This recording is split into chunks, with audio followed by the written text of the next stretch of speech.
আসসালামু আলাইকুম, welcome to new content video. আজকে দেখবো হচ্ছে কিভাবে আমরা একটা ফেসবুক পেজের নাম পরিবর্তন করতে পারি। আপনারা হয়তো ভুল করে ফেসবুকে দিয়ে ফেলেছেন এবং অনেকেই মজার ছলে একটা পেজ খুলে ফেলেছেন, কিন্তু দেখতে পাচ্ছেন সেই পেজ থেকে প্রতিনিয়ত ভিউ বাড়তেছে, কিন্তু আপনি এখন চাচ্ছেন যে ফেসবুকের নামটা পরিবর্তন করতে, কিন্তু সেটা কিভাবে করতে হয় সেটা আপনি খুঁজে পাচ্ছেন না। তো চলুন আজকে আমি আপনাদেরকে দেখিয়ে দিচ্ছি যে কিভাবে আপনার একটা ফেসবুকের পেজের নাম পরিবর্তন করতে হয়। আমি স্ক্রিনে চলে আসলাম। এখন আমি চলে যাব আমার ফেসবুকে। ওকে, আমি আমার ফেসবুকে চলে এসেছি। আমি প্রথমে চলে যাচ্ছি এই থ্রি ডট আইকনে। এখান থেকে আমরা উপরে যে সেটিং একটা অপশন আসে, সেই সেটিং অপশনে ক্লিক করব। এখানে ক্লিক করার পর আমরা যদি এখানে স্ক্রল করি, কিন্তু সেই অপশনটা আমরা কিন্তু কখনোই খুঁজে পাবো না। তো আপনারা দেখতে পাচ্ছেন উপরে একটা সার্চ বক্স, তো এখানে আপনারা সার্চ করবেন নেম লিখে।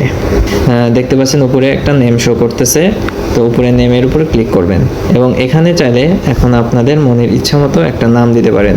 তো এটা লিখে আপনারা নিচের দিকে রিভিউ চেঞ্জ এই অপশনটাতে ক্লিক করবেন। এখানে ক্লিক করার পর আপনারা উপরে দেখতে পাচ্ছেন কারেন্ট পেজ নেম, অর্থাৎ আগে যে আপনাদের পেজের নাম ছিল এফএস টেকনোলজি, পরবর্তীতে সেটা নতুন পেজে হচ্ছে নিউ পেজ নেম আপনারা দেখতে পাচ্ছেন এফএস টেকনোলজি গ্যাজেট। সো এখান থেকে আপনারা সাবমিট ফর অ্যাপ্রুভাল এখানে ক্লিক করবেন। এটা দেওয়ার পর আপনাদের হোয়াটসঅ্যাপে একটা পিনকোড যাবে, সো এখানে সেই পিনকোডটা আপনারা এখানে বসা দিবেন। তারপরে কন্টিনিউতে ক্লিক করবেন। অলরেডি কিন্তু আমার এটা পরিবর্তন হয়ে গেছে। আমরা এখন দেখি যে আমাদের পেজটা পরিবর্তন হয়েছে কিনা। এখন আমি আবার থ্রি ডট আইকনে ক্লিক করছি। দেখুন অলরেডি কিন্তু আমার পেজের নামটা কিন্তু পরিবর্তন হয়ে গেছে।